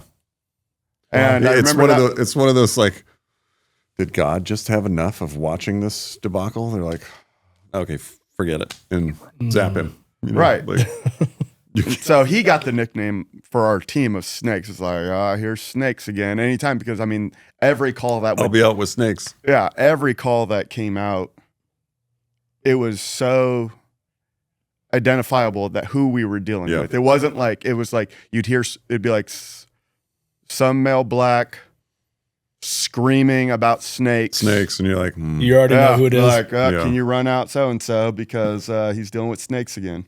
That, and he was like, he had a brush that was also very important. It's like the verticole of, like a brush. yeah, like a brush Yeah. brush. And if like he would ask you 5 times whether or not you booked that brush into his property when you took him to jail. He'd be like, hey, do you got my brush? And it's like, Yes. I'm glad this Is it going to the make you important thing. compliant? Yes, we have your brush. We got your brush, dude. A man and his brush, the most Yeah, important it was, things. that was always comical to me. And just in terms of like, it was so frustrating during the time. You're like, Right. dude, snakes, stop. Stop with the mess. Please. Stop with it. We had But- we had a guy that would talk about certain types of rodents and how they are prepared, like grilled squirrel, barbecued woodchuck. You know, he'd get all drunk and in the bushes, and you're like, "Hey, man, you all right?" And he's like, "Fuck you, you barbecued woodchuck." And you're like, "Oh, I'm out with the guy that talks about grilled rodents," and they're like, "Oh, I know that person." You know, some of the skilled dispatchers would know who you're talking about. But it don't be like, they're actually more fascinating to talk to. Like, it's not that superficial, mundane conversation. Yeah, they had a different perspective. It's totally on things. wild. It's totally wild. And like, I wanted, like, there was one guy who he would take pictures of you with his eyes. He'd be like, click, click. Like, if you said something he didn't like, he would be like, click, I got you. Yeah. I caught you in the camera doing that. And you're like, oh. That's a new one. That's what we're doing. What millimeter is that? Yeah. And then when I'm taking him to jail, he's screaming out of the back window that I'm kidnapping him. He's like, he's kidnapping me. And the poor citizens in the cars next to me are like, you're fine. Just try to Jeez. calm down. Just roll with it, man. And he'd be like, click, you're dead. And he'd like take a picture. You're like, all right. Just That's take a hilarious. picture of me without my consent. That is one of the good things about the job is although we have to deal with a bunch of these yahoos, Yahoos. you get, it's a nice way of putting it, right? Yeah. Yahoos. What'd you call them? Stupid dorks? Stupid dorks. That's what. These stupid dorks. These turds. You stupid dork. Yeah. But we get a lot of funny stories out of it, and I feel like you get to learn some good things. But I think that's what Don't do Kozak was don't do drugs. Yeah. referring to earlier, where it's like the humor, it's almost difficult to join or to have the same humor as people because you see things are so outlandish Yeah. that the mundane is like, yeah, it's all right. It's like where people start going, oh, Yeah. that's where the humor starts for Yeah. most of us because Yeah. it takes a little bit more. Unfortunately, like that's not a blessing. It's almost a curse to us. Like I wish I could laugh Unsee as some much. things, or I was gonna say unsee some things. Yeah. Oh, I definitely wish I could unsee some things, but I wish I could laugh at more simplistic things. But it's like it doesn't shock the senses anymore because you've seen all the things you've seen. You're like, Right. It's kind of like chasing that high, you know, like these adrenaline junkies that do all these wild sports. They're just like, oh, I'm going to put a squirrel suit on and jump out of a plane and fly through the Alps. Right. You're like, you're crazy. Mhm. You're crazy, but I like you. Like, But like for us, it's like regarding humor, we hear these mundane jokes and we're like, yeah, that's a good one. But then when somebody really gets a good one in there, we're just like, oh yes, I love that. mhm. Like, yeah. It makes you thankful for these wild, dumb things we go to, especially if it comes off the heels of like a sad call. Mm. Like I remember one night, most of my funny stories are usually as a field training officer because it's always funnier when it happens to your trainee. Yeah, Right. because you get that perspective from the outside. Yeah. You're like, oh, You watch them about to do the things, and you're like, "Oh, here we go." Yeah, but I remember you can see one the night. brain, the process it. They're Yeah. like, oh, I don't Yeah, I know what remember- I'm looking at. And you're like, neither do I. But go get him, Tiger. Yeah. I remember one night, I think we came from a pretty bad accident and I had a trainee with me. if he happens to listen to this, he'll recognize the story. But it was funny. We ended up going to do an area check with a couple other of our patrol team members at a local hotel that generates a higher volume That one right by the freeway. calls of service in our area. Yeah. Might be by a freeway. Sure. It's frequented mostly by probationers and parolees. And it was like 1 a.m. and we cruised through, and sure enough, there's a vehicle running at 1 a.m. and that's usually a sign of like, it doesn't look like a minivan family who just got into town. Right. You know, you run the plate and it came back, of course, guys on probation status and searchable and everything. There's a few of us there, but my trainee in particular goes up and makes contact with the driver, and he admits he's on probation, and so he proceeds to ask him to step out of the car. And as he starts to do his initial pat search, like we can hear some noise in his pocket. Oh no. We're standing around and we're like my initial thought was like, oh, he probably called a buddy and said, hey, I'm going to jail, or his girlfriend or whatnot, or his mom telling her the car's going to get towed again. So, because I hear a voice in this guy's pocket, and this trainee's searching him ungloved, and he pulls this. Mistake. Yeah. He pulls the phone out of his pocket and he hands it over to me, and I have gloves because I'm more experienced. Right. And it's just some couple of dudes, gay porn going at it, just totally Busted. going at it on a popular porn channel. And so, I go and set that phone over here, and I look at my trainee, and he has this look of disgust on his face as he's putting the guy in cuffs because he just touched his phone. You're like, bro, this is normal stuff here. Yeah, so he proceeds to sit him on the ground, and we're kind of laughing a little bit, me and some of the other guys that are there, and we kind of peek in the car, and we're starting to do our initial check, and there on the passenger seat was a contraption, a homemade device, if you will, and it involves like a pump and a tube and some saran wrap. And I don't know if it was already used or maybe in progress when we arrived, but you think of what was on the phone, you see this device, and so we're laughing, and we tell our trainee, we're like, hey, there's some potential paraphernalia on the passenger seat that might be related to what's going on right now. So like, you really need to go, you need to grab it and you need to question your guy. And so he grabs it, and at this point he does put on gloves. We do him a solid and say, hey, you should probably glove up, Right. And he grabs the gloves, and this particular trainee that I had is the most wholesome guy you would ever meet. Younger guy at the time, still pretty young, but like he's so wholesome, and he probably hasn't seen many things, and so it just makes it that much funnier. Oh yeah, absolutely. But he grabs this device and he brings it over. Bring that humor up. He brings it over, and he's questioning the guy on the ground. And he's like, hey, what is this? And the guy has this embarrassed look. So we already saw what was on his phone. Yeah. And he doesn't want to answer the question. He's like, I can't say the words. He can't process what it is. right. His wholesome brain can't process what it is. And so he's genuinely wondering what it is. He's genuinely wondering what it is. And so he's asking this guy, like, what is this? Like, it could be used for drugs, whatever. Who knows, right? And so he's kind of saying that. He's like, I don't know. Is this used for drugs? What is it? And the guy's like, you know what it is, man. And let's just say it's not used for like, filtering fish tanks. It's some sort of other pump device. Right. And it was just so funny because this wholesome moment of his younger trainee, like catching this guy in this moment. Right. And this unfolding before him. And you see his own thought process like, man, this is the stuff I have to deal with as a cop now. Yeah. And Welcome to police work. Yeah, we proceed to find obviously the meth that is in the car as well, and the guy goes to jail for possession of meth and everything else. But just kind of funny. What do you want me to do with your fish tank pump, bro? He's handling like Austin Powers. Yeah, Totally. That's my bag, baby. Yeah. Yeah. That's not what it is. It's not my bag. Yeah. What about this book here that says? Yeah. Oh man. Do you think that the humor or having a sense of humor builds a camaraderie, or can you even have camaraderie? How much more difficult is it to have camaraderie with somebody who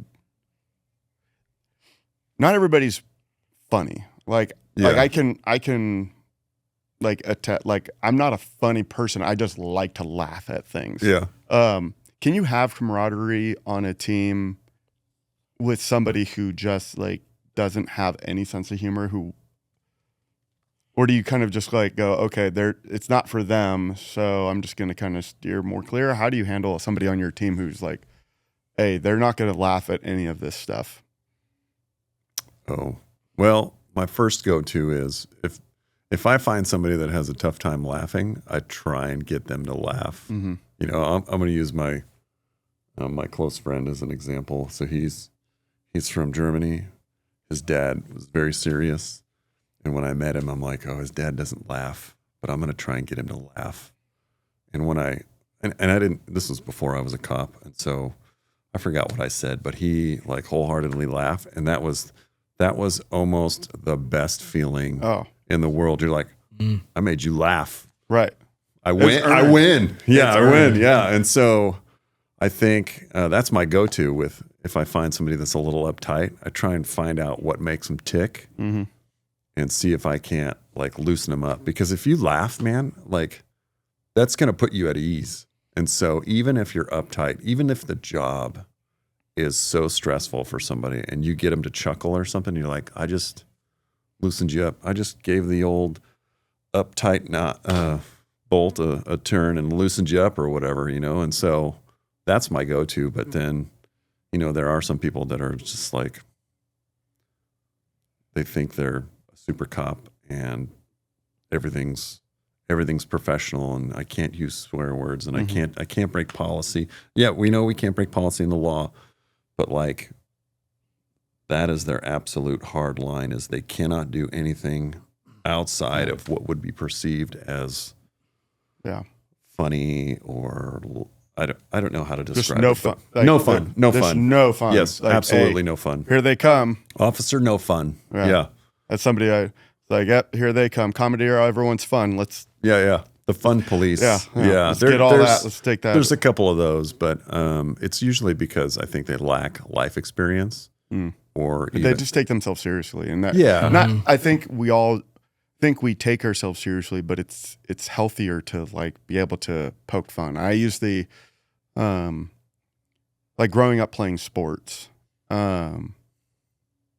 Part of the fun of practice and games was the laughing about it afterwards when you made a mistake or whatever. Absolutely. Yeah, you could beat yourself up over it. You can hang your head like, oh man, I gave up that touchdown or I struck out You're like, or whatever. Nice hands, feet, you know? Right. But there is it's more fun when your teammates can openly rip on you a little bit. Yeah. And you're just like, I know. And you just laugh with them because you're not going to win. Right. Like setting up that wall, the defensive wall, like, don't make fun of me, guys. Like, oh, that doesn't stop it. Yeah. It's just going to make it worse. It makes it worse. And I think that's why a lot of people who play sports oftentimes go into law enforcement, because there is that camaraderie. There is that there's a little bit of a joking component to it that I think that's healthy in that. And with all the uptightness about being PC and making inappropriate remarks and cancel culture like just running rampant, it's like, can you just give us a little sense of humor? People are like, I don't find that to be funny. I'm like, well, I don't find you to be a serious person that I should be hanging out with. Right. Sometimes you just got to take risks too. Speaking of, what are some things that you guys may have done that have broke the rules a little bit? That you did it in the name of humor. You were like, you know what, I'm going to do it anyways. Just telling jokes. I wouldn't say they're against the rules, but definitely against like the mood or decorum. Oh, no, like sending emails on behalf of someone else or anything like pranks. Yeah, like pranks that. When I say breaking rules, I mean not like legal rules. I mean like that's probably not something you should do on a work computer with everybody to see. Or I definitely. If somebody leaves their computer open and their email, and I can access their email, an email's being sent to somebody. An email's it's being sent. I like to write poems on behalf of it. Very sentimental, loving, overly. I loving love poems. working here poems. Yeah. I can't believe the chief did me a solid and hired me. Yeah, those are so good. To teams. I like haiku poems. Haiku poems are really good because like the 575 is ridiculous. One of the things that just stood out, I hadn't really given it much thought, but like several years ago, it was April Fool's, and so I just started responding to calls with my gas mask on. And so I would always leave the car with my gas mask on, and when people looked, they were like, is everything all right? I'm like, oh, it's just precautionary. You'll be fine. I'm just here to take your report. Yeah. And again, I don't know if it violated any rules, but it was funny in my head. Nobody Well, said it I would. couldn't wear a gas mask to a call for service. Right. And just giving no perspective of why this was happening. Right. And some people, participate in April Fools, and some people celebrate it. And sometimes I'm like, this is what's happening right now. And I'm doing this, and if I get in trouble for it, I'll sign it. Yeah. I'll sign that. What is that? I'll sign the document account. I'll sign it. Whatever. It's worth it to me. The umbrella of conduct on becoming. Frame it on the wall. Yeah. But like, it made me smile. It made a couple of people smile. Yeah. Willing to take that shot. We used to do the old, like if we had a partner with us, it would be, okay, I'm the FTO. We'd both be experienced officers, and he's like, I'm the FTO and you're the trainee. Okay, cool. So they do the bladed stance and the gun away and all right, ma'am. And they'd ask all these officious questions, and they'd say things like verbal altercation, and they talk like a robot. And then at the end of the call, the person being the FTO, they'd come over and they're like, all right, on a scale of 1 to 10, how did my trainee do? And they'd just be like, oh, yeah, 8. Nice. How's his attitude? Okay. Did he answer all your questions? And it was like this fluffed up interaction, but. And he was actually given the RP like an evaluation on the trainee. Yes. Yeah. Nice. The RP was answering the questions on a scale of 1 to 10. And That's it awesome. was good for a laugh, Yeah. That is good. Makes the day. What about you? I had one not too long ago, actually. It was wasn't planned. I came into my shift on Sometimes those are the best ones. Yeah, and I seized the opportunity. Yeah.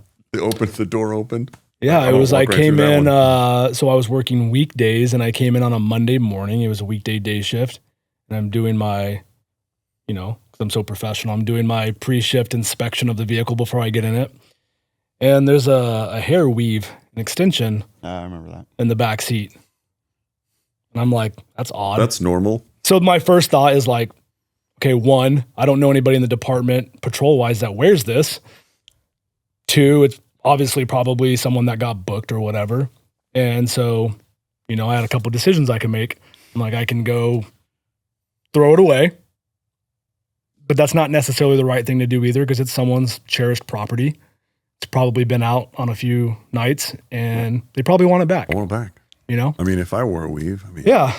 So I take it inside, and I have my morning cup of coffee, and I sit down at the computer, and I open up the department email, and I take a nice photo of this weave, hair extension, whatever your terminology is. And I send a nice email. I'm like, hey, good morning, everybody. I starting my shift today, and I found this beautiful weave in the backseat of my car. I would imagine the owner would like it back. I did you a favor, and I cleaned it up nice. It'll be sitting in my patrol room mailbox for whoever would like to claim it or return it back to its owner. Mm-hmm. I thought it was pretty innocent, pretty mild. Apparently, somebody took exception. Apparently, 2 weeks go by, and I get a call to go meet with one of the captains.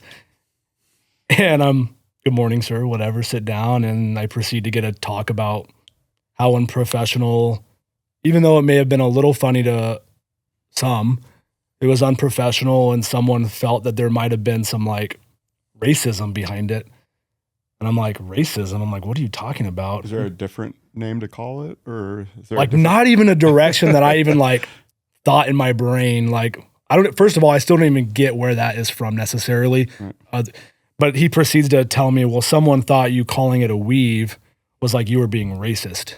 There's a difference between a wig and a weave and I'm like, I don't know. Here's the deal. The only experience I had with hair extensions was, to be honest, was my mom had cancer, and she had some of these, and we used to make fun of my mom for a little bit, even though she had cancer. We were like, Nice weave, mom. You know, and you know, talking Making about fun of humor, your mom for- talking about humor. You know, No and holds barred. so I didn't get in any formal trouble, but it was you know, it was one of those like chats, like, you know, appropriate use of department email, and they were like, why don't you just go ahead and book it and you know, do the right thing or whatever. I'm like, I honestly don't think what I did was that wrong. Yeah. It was a humorous thing in the moment and capitalized on it. And it was funny because I did get a lot of replies that were thinking it was hilarious. Right. So Yep. People need to lighten up. yeah. Definitely.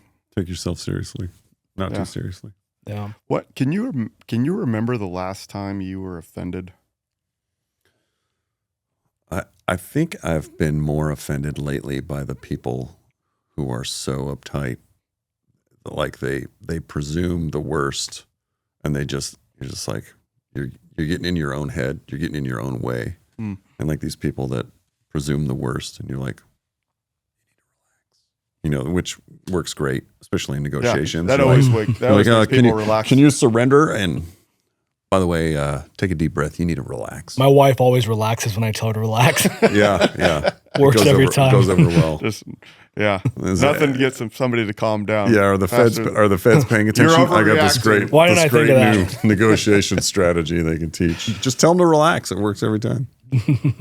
But yeah, So, do you have any advice, or I guess what advice would you give for somebody who may be starting a career in law enforcement or just in a stressful, any other stressful field, about humor, maybe dealing with tragedy, or just how to maintain, I guess, a successful outlook on life? get some life experience before you become a police officer or any other stressful job. Mm.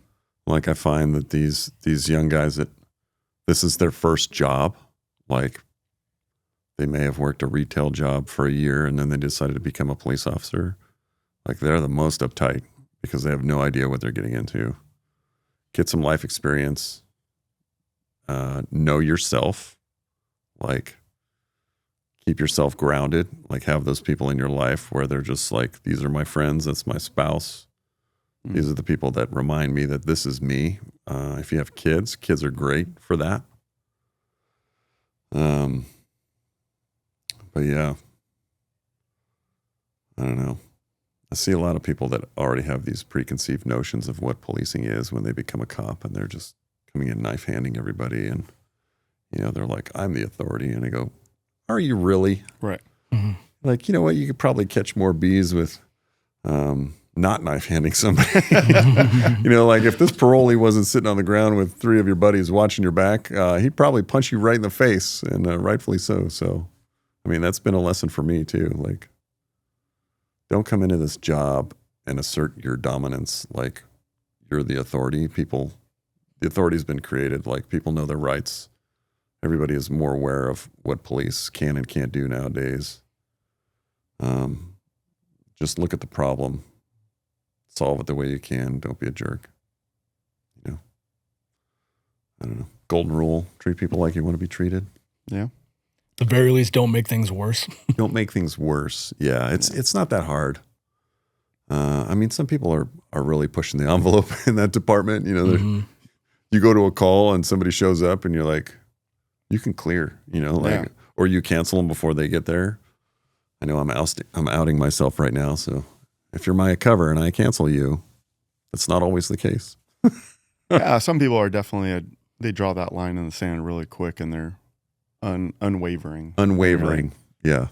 It's like contempt of cop, Right. and so I think I don't know. I think you have to study people a lot, talk less, listen more, for people to kind of grasp how humanity actually works. You know, it's like we get everything dished to us on this is the law. These are the elements that you have to enforce. This is the criteria that in which if this is filled, then yes, you can arrest somebody, but they don't teach you on like how to be a good person or how to be a funny person or how to cope with the stuff you see. I mean, this job makes you a weirdo. Even if you have a good coping mechanism and you have a good sense of humor about it, like I am not the same person I was 17 years ago. I mean, I think I am for the most part, Right. but I definitely have a skewed sense of what I care about and how I think humanity operates, you know? So Yeah. I don't know. I'm skeptic, paranoid, you know, be prepared to do the job, and be a little paranoia keeps you sharp, but don't let your police career consume you. Don't let it be your identity. You know, most Yeah, definitely. I think, you know, you guys were referring to that earlier, and I think that'd be the best. Some of the best advice you can give is like, you don't put all your eggs into that basket. Yeah, Like, this is a be job. a versatile Yeah, person and be able to talk about other things. Like, I think early, you know, people that go to the academy together start training together, and then they get on the same teams earlier. Then they go out after work, and what do they talk about? They just talk about the job. Yeah. And it's like, Mm-hmm. be able to, you know, be more versatile and talk about other things. yeah, like life. Like, Yeah. you know, I think I do believe that it takes a certain type of person to succeed in careers like these. But I mean, they've been functioning for quite a long time now. Anybody can do this job. What was the quote that we were talking about before? It was, "Don't take yourself seriously, or you're not going to make it out alive," Yeah. kind of thing. Yeah. Don't take life too seriously. Yeah. You'll never make it out alive. I mean, especially if we dive into like police suicide, you know, and I look at, you know, I think I've had one coworker commit suicide, and I look at them as a person, and you know, I have a hard time like evaluating, was it because they took themselves too seriously? Were they not funny enough, you know, or did they not have a sense of humor? Like, were there other issues involved, you know? And it's like, that's one of those things that sits back there. You know, you hear about it, people talk about it, but it's like, are we doing anything about it? Well, yeah, we could talk about it. I'm like, but if I tell a joke that's, you know, a little too robust, people think I'm a weirdo. I'm going to tell the weird jokes. I'm going to tell the funny jokes. I'm going to make people laugh. Right. If somebody says that's inappropriate or unprofessional, I'm like, well, sorry, you don't share the same sense of humor I have. Right. Yeah, it's a tough one too, though, because in law enforcement, we work in a profession where we can actually be really like mean to people we work with. Yeah. You know, we're really hard on, or it may not even be the intent to Yeah. be mean, but like We're practical. we're practical, but we all want to be perceived well by our peers. And so it could be so much more impactful when someone critiques you, right? Absolutely. And they may do it in like a humorous fashion, and if you can't take that, people are going to be like, well, I'm not going to throw criticism your way. I'm not even going to talk to you because you take yourself too seriously. Right. And then that person is going to be stagnant because they're not learning from their peers. They're not learning anything. They're just in their own little echo chamber. Yeah. That's a tough one though, because you always hear it. Like, what can we do? Or we need to do more for, you know, suicide prevention and law enforcement and then the military. And like, what are the proactive things we could be doing that you guys see every day that we probably fail at? Well, I think it's a two-way street. You know, it's like reaching out and having a reasonable relationship with somebody is one thing, but like if they're, you know, closing themselves off or they don't want to reach out for help, you know, like we see it on our calls for service. You know, it's like if somebody doesn't accept that they need help or that they want help, then that's a dead end. You could offer all the help you want to somebody and they'd be like, sorry, I'm just not in that space. So.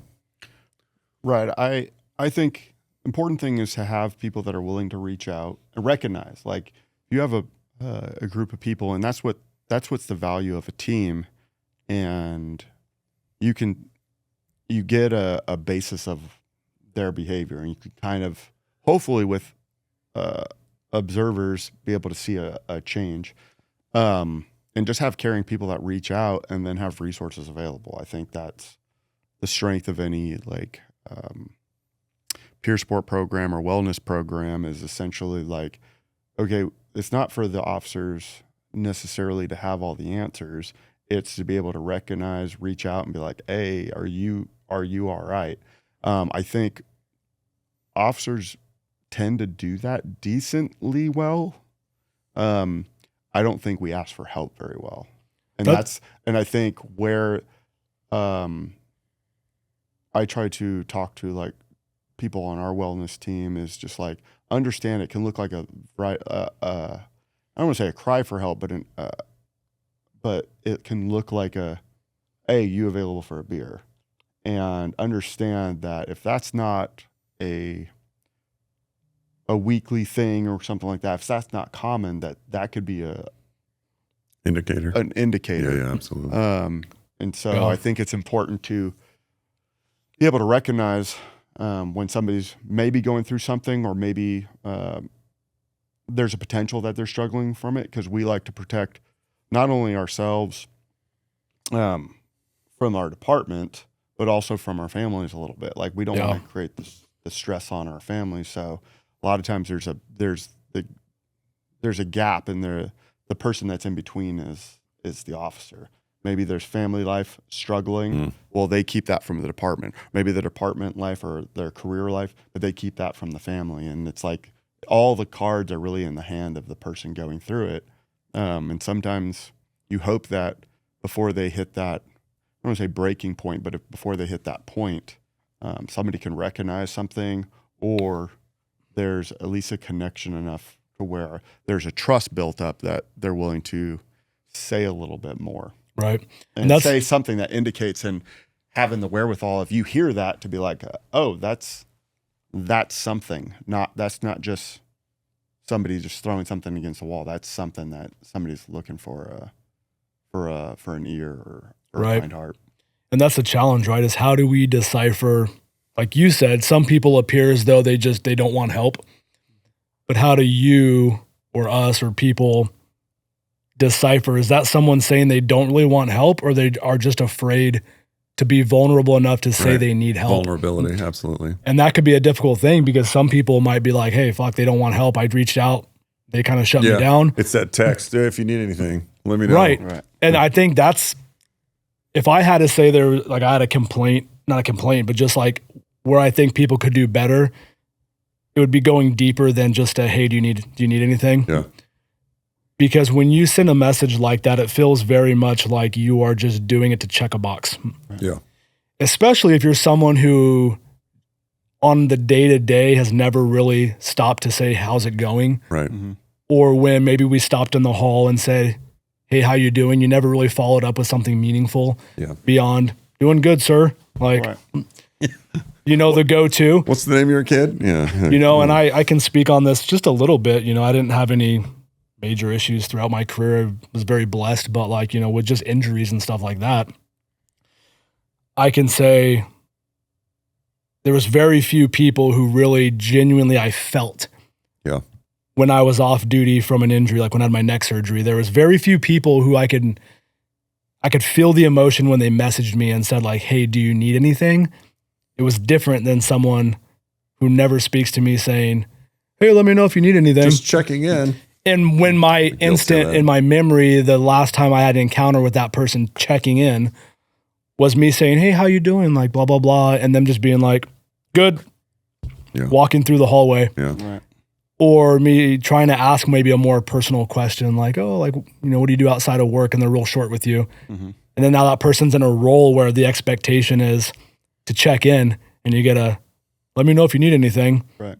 It almost makes you more negative. You're like, fuck you, bro. Don't text me. You've never messaged me before. Right. I look at it from a peer support side, where it's like, if you were like involved in a officer involved shooting. Oh yeah. And you get the 1,000 text messages the day of, and we're like, hey, just checking in. And when it comes from a number, like that's you not actually see context. the digits. Yeah. It's just not, right. You're like, who is like, hey, let me know if you need anything. New like, phone. Why would I reach out to who you? it is? Yeah. I don't know who you are. I don't even know who this is right Yeah. now. It's like, oh, this is the chief of police. You're like, snap. But yeah, but then it gets, having gone through it, it's like you get it, and then you get a couple the next day, a couple the next day, and then it just goes quiet. Yeah, It gets so People quiet, check and it that gets box. really it can get real uncomfortable in the quiet when it's like, okay, now 2 weeks have gone by, and there's nobody reaching out. Which is what happens because everybody as a circle, and I've been on the other end of it too, where I've been part of a text where it's like, hey, can we reach out to so-and-so? Yes. And you do it. And yeah, it can be tough because it goes quiet, and then you start thinking like, oh, that shit was all fake, you know? And so I don't know, my advice or my thought on it is, can we, or just something we can all ask ourselves, can we do better in the day-to-day? Yeah. Like the small things. How do you treat people on the day-to-day? Are you connecting with them? And even if you're joking with them and making fun and doing all that, like, are you following that up with some positive feedback too, and being like, hey, I'm just busting your balls, or hey, good job on that call, or, just treat people that you work beside better on the day-to-day in the little ways. Right. Yeah, and also be that example, like treating somebody is one thing, but if your example is like you're the one walking around talking shit about everybody behind their back, people are like, I don't really trust this guy because he talks about everybody else. And, right. It's. Yeah, which is, I've always thought that to myself too. And I think I read in a book somewhere. It was like, I read it once. Yeah, I read it once. It was like, in a book. Be careful the way you speak about others, because like even amongst your own friends group, right? Because if you're known to be the person that is always talking shit about other people, even in your own friends group, you might think like, well, fuck, they're always talking about that person. Like, I know I'm not perfect. Right. What are they saying about me? What are they saying about me when I'm not the one in the room that day? And I've been a part of circles where that's been a case, even on teams where it's like, I remember back home on the motor unit that I was on, I felt like whichever one of the motor units that wasn't there that day is the one everyone's talking about. Plus, absolutely. And then you start to think when you leave sometimes, even if you're the one, and I'm not saying I'm perfect, I've definitely talked shit about people as well, but this is something with wisdom and time you realize like, well, shit, I'm out of the room sometimes, and I wonder what they're saying about me, and then you start to question like, oh, who's really even my friends? Who really cares? Yeah. Who is genuinely there for me versus not there for me? And I think the only way to combat that is, again, taking the time to, in the day-to-day, to give some positive feedback to people and, show that you care. Not when something big happens, like, so when you do send that text, how are you? Is there anything we can do for you? It's felt and not just like a checkbox. Right. Yeah. And I think, going back to our original thing, it's, just to add a different perspective on it, it's like, how do you balance the humor with the being authentic, right? Like, for example, whenever somebody calls in sick, for my shift, it's like I always announce that they called in scared. And everybody starts texting him. They're like, whoa, bro, you all right? Like, hey, dude, he called in scared. He's scared today. The job's too scary for him right now. And I think it's funny, but it's like if somebody doesn't have a sense of humor and they think, oh, like, it's okay does he really think I'm scared of this job? Yeah. Right. No, I don't. But it's better than just saying you called in sick. Yeah. So, but also, I think when you have genuine, authentic relationships with people, then they're coming from a good place, even when they're making fun of you or when they say something versus, taking it like making it derogatory, right? And so I think it's always a fine balance. But I think when you make the calls, you make the connections, and you reach out to people, that's when it becomes authentic, and that's where they know the person that you are, so that when you do make fun of them, like I said, for some of the players I coach or from my friends or whatever, it's like making fun of you is my love language. Like for people, like like if I just don't engage in any of that, then that's a bigger red flag than if I openly make fun of you. Yeah, that's a hard road for me. And they don't like, not a lot of people like that from a supervisory role, because they're like, oh, don't like, okay, you're professional. It's like, yeah, that's fun. Okay, so I won't do it in briefing, maybe. Right. We'll do it more at coffee or do it over at lunch. It's like, it's like I've had a whole bunch of supervisors. one supervisor called me Mega Mind. He's like, "You and your big head, Kozak, Mega Mind," and I just thought it was hilarious because I knew it came from a good place. Right. But he had established that relationship long before making fun of me. Right. Yeah. Sincerity, being genuine. Don't be less than sincere. People don't like less than sincere. Right. You're doing a great job. Yeah. That's a hard road for me. Sometimes it depends on the day. I'm like, oh, are we going to have some shitty radio traffic from you today? I'm like, great. Stand by for so-and-so to panic. They're like, and then I'm like, they're just human. They're new. You used to be new. Right. It's difficult, man. I mean, for me it is. I can't just.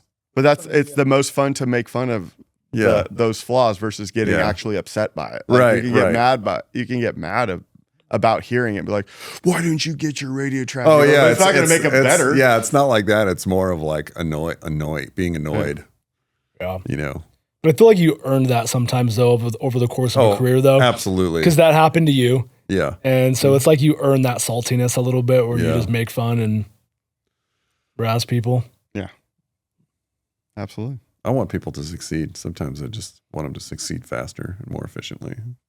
Good way to put it. I'm like, can we step this up, man? I've been listening to you talk for an hour. Meat and potatoes. Just get the meat and potatoes. Yeah. Why are you asking about their intimate relationship? Just establish that they're boyfriend, girlfriend, and move on. Yeah. How long? Did a crime happen? How long were you intimate with each other? Whoa, bro. Like, take a chill pill. Does that have any bearing on the decision I'm about to make from this call? The best advice somebody gave me is, here's CalCrim, study the elements, ask your questions accordingly. I'm like, well, that makes homicide way simpler. Yeah, that's why did you stab the guy in the neck? What was your intent? Oh, okay, cool. I'm done here. I'll see you later. Yeah, that was always my advice to trainees. Like, just ask the initial elements so we know what we have. Yeah. And then you can decide context. if you want to let them vent a little because we have the time and we have nothing going on. Sure. But at least if we do have something going on, you can make a quicker decision. Yeah. Like, just get to the meat and potatoes real quick. Are we making an arrest or not? Because most calls that we have gone to, within the first 3 minutes. Yeah. If not sooner, on the way. Unless something on the way. On the way, if you're making an arrest. You get so good at it. You read the call and you hear how the dispatcher says it, and you're like, this is a frivolous call. Right. This is unfounded by the time I get there. Totally. What did they tell you exactly? Well, they said basically. And you're like, oh, why is this guy so holding me accountable for what I'm saying? Yeah. Well, 3 years ago, it's like, no. What happened today? Last 30 minutes? Right, what happened? Right. Yeah, but you get good at that. But on that note, I think the only other advice that I would have when we're talking about someone who's not done this job yet or going into a stressful career is it's kind of conflicting with what I just said, but have patience. Or maybe know when to have patience. Oh, yeah. I say that because when I think about most calls or most times cops either get in trouble or get hurt, it's usually setting some sort of time constraint on what needs to happen when there's no constraint really that's needed. Yeah. For example, it's like I'm telling someone to do something and I'm getting worked up and frustrated. They're not listening. And I'm not talking about when there's some sort of, imminent officer danger, but someone's just annoying you or being frustrating. And we tend to want to take control sooner. And then you end up using more force than you have to, or you do, whatever. Right. So I think just being patient, there's very few calls that I feel like I've ever responded to in this profession where it was we have to make a decision right now. Right. But I look back at, when I was maybe in my rookie years, when I was at a call that I knew I was making an arrest and someone was being difficult, maybe they're under the influence or they're, drunk or whatnot. And you go hands-on because you're like, well, I told him he's under arrest and he already knows and I'm just doing it, where I could have maybe just let them vent a little bit longer. Talked him into handcuffs. Mm-hmm. And looking back, I always think what is the rush to make decisions sometimes when we're on calls? What else were we doing when we're not here? Right. You have control of all the other elements. Right. We're paid to be Except here. for their compliance. We're paid to respond when a call happens. So when that call happens, sometimes I'm like, why are we in such a rush to just clear it? What are we doing next? To go back in the car and sit and hang out and wait around? Or can we let this call breathe a little bit? Yeah. You know, so obviously that comes with context, right? Like there's times where it's like there's officer danger and it's like you need to make a decision. Exigency, throw someone in handcuffs, and then you can breathe. But in general, just have patience. I think that's what the more years I get on in service, the less patience I have. Which makes it hard, right? Because Yeah, it's like you should get more, but you get less. It's almost, you know, I had a field trainer, and he had like this clairvoyance about things. You know, something would come up, and he would basically predict what was going to happen. And 9 times out of 10, he was dead on. I'm like, how do you do that? And he's like, it's just experience, man. Like we go to the same calls every day, the same types of problems. I mean, our work is literally cut out in laws. Like battery, how many batteries do we go to in a day? Like they're all the same. They have to be, because that's the way the law is written. And so once you get like that clairvoyance, you're like, I can see where this is going. Yeah. And it's like, can it get there sooner, please? You know? Yeah, and that's why I said it's kind of conflicting, because you get so good at predicting what the outcome is going to be to every call. Right. It's almost annoying to sit there and deal with it. You're like, I already know what my role is here. I just want to end it and be gone. Yep. But going back to like maybe the, I don't know, what do we call people that we respond to? They're not consumers, they're not customers. They're, I don't know, they need our help, right? Yeah. And so you show up and they're there for you to help. Involved parties. The involved parties, you know? Kind of a funny way to think about it. Yeah, but, we're not selling products, really. You know, but sometimes you're like, well, at the end of the day, like we are representing a profession that is not just me as an individual. It's, you know, and do I want to reflect poorly on that profession? Right. And so even though I already know this call, I already know the outcome, do I take the time to let someone explain their feelings, you know? And that's hard. But that's where I think maybe having patience there can, I don't know, improve the image of law enforcement at times when we're not so in a rush to just shut down a call and, you know. I start doing that with my friends, you know, when they come to me with their concerns. They're like, hey, are you working? I have a question. Then I have to sit there and I'm like, ooh, negotiator, Jeff, put that hat on.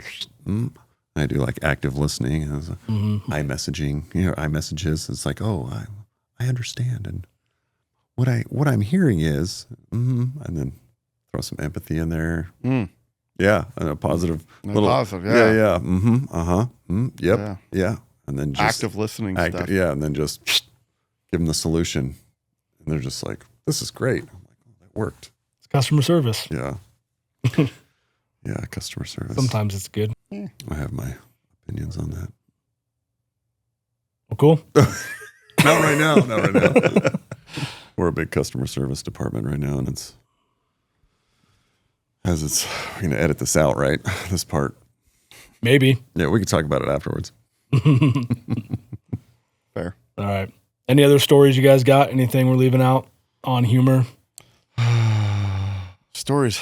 Oh. You can go forever on stories. Yeah, stories. When people give you, we had this, you know, we're out on foot doing our thing, and this guy was giving us grief. And I immediately was like, you are now my victim of my jokes. And so he was with a group of his friends, and he had like these shiny gold underwear hanging out of his pants. And I'm like, did your girlfriend let you borrow her underwear and you take them out? And then his friends started laughing. And I'm like, I have you now. Like, if your friends are laughing at my jokes about you, you're done. Like, if I was a fashion police, I'd write you a ticket for those gold underwear. And he was just, you could just see him get defeated. And I'm like, next time, don't open your mouth. You know, like, we're just out here doing our job.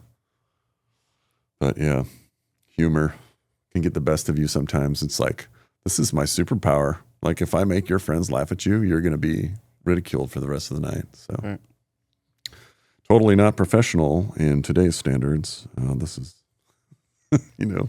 Yeah, one of the funny stories that, you know, it involved somebody we used to work with. But we got a call for a lady at that same hotel you were talking about earlier. It's a popular place. Who was threatening suicide to actually, maybe it wasn't called from her. It was called from somebody else she was trying to jump out of a window. So I was the day shift supervisor. So we roll, and I get there. Graveyard's this kind of handling, and we get there, and she looked like what's that lady? Greta Thunberg or Yeah. the activist. The climate activist. The climate activist. Yeah, she looked like her. She was in like a giraffe onesie, footy pajamas. Oh my and stuff. gosh. And she was like halfway out of the window, and so an officer and I roll up, and she's only on the second floor, so it's not like she would plummet to her death or anything like that. And she's yelling at us. She's like, "Hey, the cops are coming! Help!"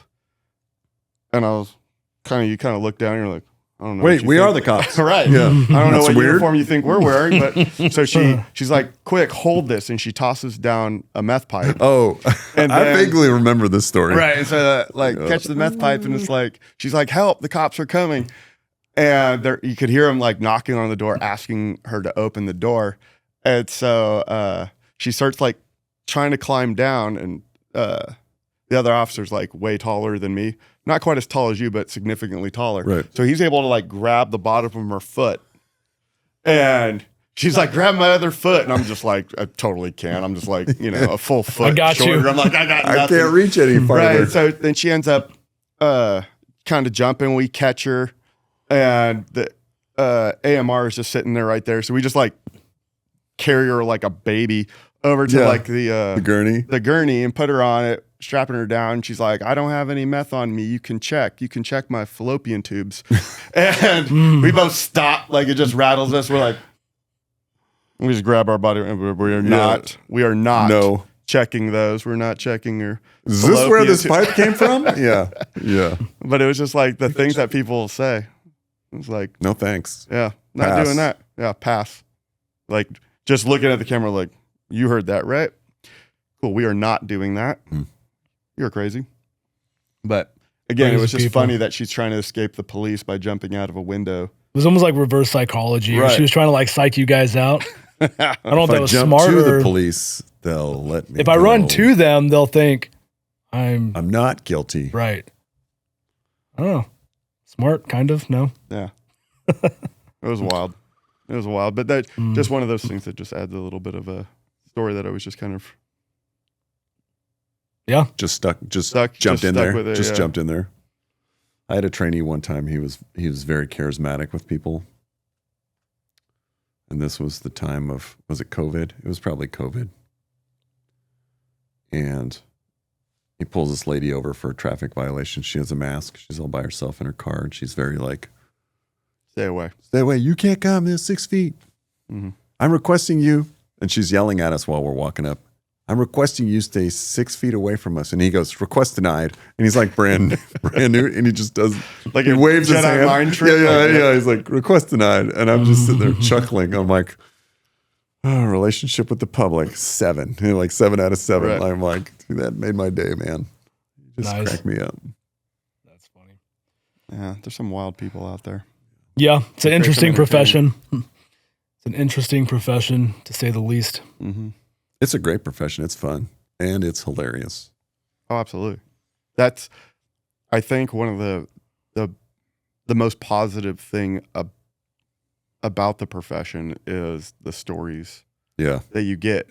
Unfortunately, like we've kind of talked about, they don't resonate with everybody. No. And some people are like, well, imagine what they're going through. And they have Oh, some they're going through heartfelt- like they have some a couple heartfelt dime things. bags of meth. Right. And you just sit there and be like, yeah, I mean, if we took all the things and didn't recognize any of the humor, it's like, God, this job would suck. Oh, Like yeah. it would be a horrible It'd job. be an emotional drain. Mhm. But some of the people that do all the things, Yeah, and based on my stories, meth is related to a lot of them. probably 90% of them. Right. I think it's also when you have experience and you start taking all the subjective feelings out of things and you can just evaluate the scene for what it is. It also, I think it brings to light some of the humorous things because you're like, I'm not being influenced by their feelings or this empathetic perspective on them or like using sympathy or trying to relate to them right now. I just got rid of all that. We're going to deal with the problem because I have so much experience, and it's X, Y, and Z. And then it opens up to all the funnier things because you're not worried about all this subjective stuff and you're just doing the job real quick. We're going to practice patience though. Yeah, there you go. But then like, because you're not clouded, your judgment's not clouded, and you're sitting there and they do something silly like that and you're like, oh, that was hilarious. Well, you didn't contribute to the issue. Right. You got told about this issue. This issue was ongoing. Right. And you get there. You're like, I'm a fly on the wall. Right. And then you sit there and you just kind of look, and you're just like, okay, well, nothing I did led us here. Right. This is all you. It's not me, it's you. Right. Yeah. It's always funny to me, like when people get so mad at the cops for showing up, you're like, I didn't just decide to be here. Somebody called me the victim and or witness. Someone from your home, the presence around you. Your nosy neighbors called me. Right. Like, do you think I want to be here? Yeah. Someone called me to be here, and here we are. How can we make the best of it? Oh my gosh. This might be a long-winded story, but it always made me laugh. And so I had a supervisor who he lived for this job. He was like almost like imagine like Lieutenant Dan, but of the police officer. Oh yeah. This is my destiny. Yeah, this is his journey, right? Yeah. So he never missed work, whatever. So one week he was gone. He was like he was going to go visit his Marine buddies, and they were going to have some thing. And so I was kind of one of the more senior. I was the senior guy on the team, and so he kind of left me in charge, quasi. But he always used to rip me for like he'd put me on like some sort of assignment, and be like, "Hey, go write up stuff for a search warrant on this house, and get in a pursuit of a known like drive-by vehicle or something like that." And he'd be like, "You're always chasing shiny shit. Stop chasing all the shiny shit." Anyway, so he leaves me in charge a little bit, and so I'm like, "Hey guys, let's go chase all that shiny stuff. Let's go get it."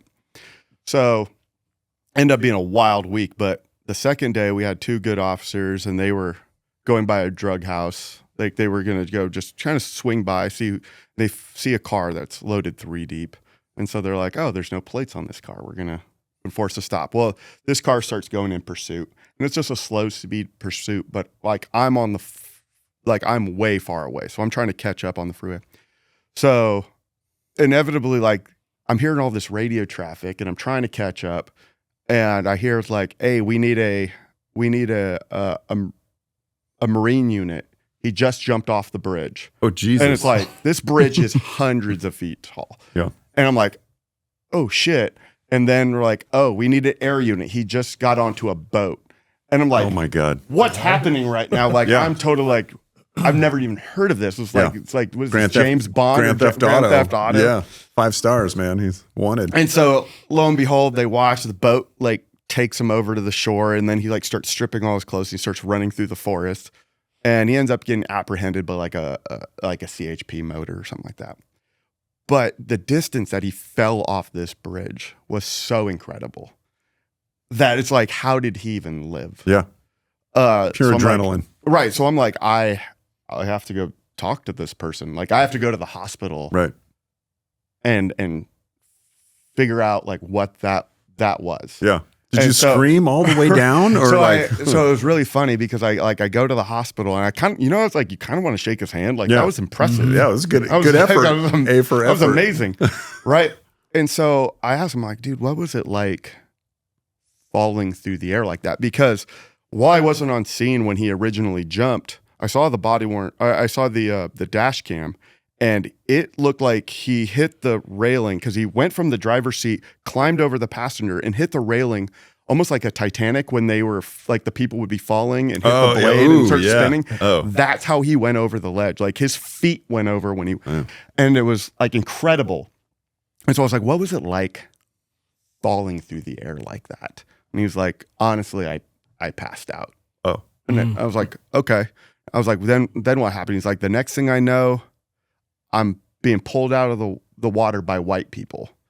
And I'll never forget the way he said this. He's like, I fucking love white people because they're always boating and shit. And he's like, then they pulled me into their boat and they're like, they were genuinely concerned. Like, what happened? Oh my God, you just fell from the sky. Right. Yeah. He was like, oh, I got scared. Like people were Jumanji. chasing people were chasing me. People were and they chasing look me. up and they just see a sea of police cars. Yeah, they're like, "Meh," and they just go